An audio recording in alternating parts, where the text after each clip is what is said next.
आउज़ु बिल्लाहि मिनश शैतानिर रजीम बिस्मिल्लाहिर रहमानिर रहीम। प्यारे दोस्तों, अल्लाह ताला ने कायनात बनाई है।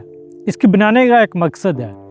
अल्लाह ताला ने इस कायनात में जो चीज़ भी बनाई है उसके बनाने का एक ख़ास मकसद है, और इस कायनात की सबसे अशरफ तरीन चीज़ इंसान है।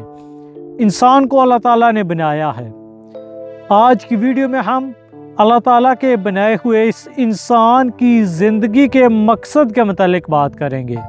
अल्लाह ताला ने तो इंसान को बना दिया, और कुरान पाक में भी अल्लाह ताला ने एक मुकम्मल रहनुमाई फराहम कर दी कि ये चीज़ ऐसे होगी। इंसान को इस मकसद के लिए पैदा किया है। यूँ अब इंसान को अपने इस ज़िंदगी के मकसद को ढूंढना है। क्या हम अपने ज़िंदगी के मकसद को ढूंढ रहे हैं? क्या हम अपनी ज़िंदगी कुरान और सुन्नत के मुताबिक गुजार रहे हैं? सबसे बड़ी चीज़ तो ये है कि क्या हम अपनी ज़िंदगी के मकसद को पहचान चुके हैं?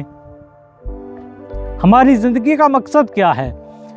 सबसे पहले अल्लाह ताला ने जब कुरान पाक में इंसान को बनाने के मुतालिक फरिश्तों से इस चीज़ का ज़िक्र फरमाया, जो कुछ यूँ था कि मैं दुनिया में अपना नायब बनाने वाला हूँ, तो फरिश्तों ने अर्ज़ की, या अल्लाह, हम तेरी इबादत कर रहे हैं, हर वक्त तेरी हम्द व सना करते हैं, तो तू फिर इस इंसान को क्यों बना रहा है? इसका क्या मकसद है? ये इंसान तो दुनिया में जाकर दंगे फसाद करेंगे, लड़ाई झगड़े करेंगे, खून खराबा होगा। तो अल्लाह ताला ने फरमाया कि मैं इन्हें अपनी इबादत के लिए पैदा कर रहा हूँ। फरिश्तों से कहा कि जो मैं जानता हूँ वो तुम नहीं जानते। यूँ अल्लाह ताला ने इंसान को पैदा किया और इंसान को ज़िंदगी का एक मकसद देकर इस दुनिया में भेज दिया। आज हम उस मकसद को भूल चुके हैं। याद रखें दोस्तों, पैसा इंसान की ज़रूरत है, मकसद नहीं। मकसद अल्लाह ताला की इबादत है। हम पैसा कमा रहे हैं, हमें पैसा तो कमाना चाहिए, लेकिन ज़रूरत को पूरा करने के लिए, ना कि हम उससे अपनी ज़िंदगी का मकसद बना लें, सारी ज़िंदगी उधर ही गुजार दें। अल्लाह ताला ने दुनिया में जो भी चीज़ बनाई है उसका एक ख़ास मकसद है। आपके सामने दरख्त, फूल, मैदान, पत्थर, जानवर, हशरातुल अर्ज़ और तरह तरह की चीज़ें अल्लाह ताला ने बनाई हैं। हर एक चीज़ का अपना एक मकसद है। हर चीज़ अपने दायरे में रहकर काम कर रही है।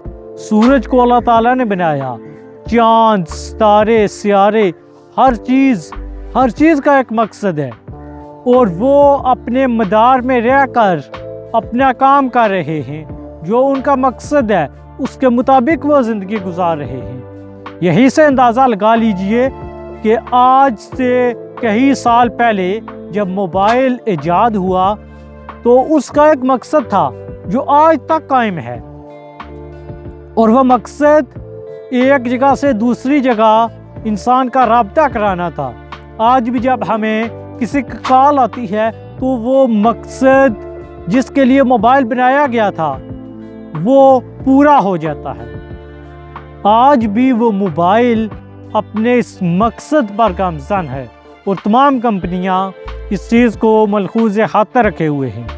सिर्फ एक इंसान है जो अपना मकसद भूल गया है। हमें इस मकसद को याद करना है, क्योंकि हमारी ज़िंदगी महदूद सी है और किसी भी वक्त हमारा साथ छोड़ देगी। फिर एक दिन हम भी कब्रिस्तान के किसी कोने में मिट्टी का ढेर बन जाएंगे, और इन कब्रों में से किसी कब्र पर हमारे नाम की तख्ती लगी होगी।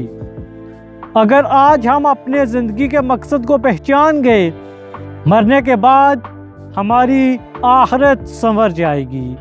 लेकिन इसके लिए सबसे लाजमी चीज़ यही है कि हम अपनी ज़िंदगी के मकसद को पहचाने कि अल्लाह ताला ने इंसान को क्यों बनाया है। जानवर, चरिंद परिंद, फूल, कलियाँ, मैदान, सहरा, हर चीज़ अल्लाह ताला ने बनाई है, लेकिन वो अपना काम कर रही है। अपने मकसद को पहचान कर वो आगे बढ़ रही है। صرف انسان ہی اپنا مقصد بھول گیا ہے، آج دنیا میں بھٹک رہا ہے۔ اللہ تعالیٰ سے دعا ہے کہ ہمیں اپنا مقصد پہچاننے کی توفیق عطا فرمائے۔ آپ کے مشکور ہیں، آپ نے ہماری باتوں کو سنا، ہماری اس ویڈیو کو دیکھا۔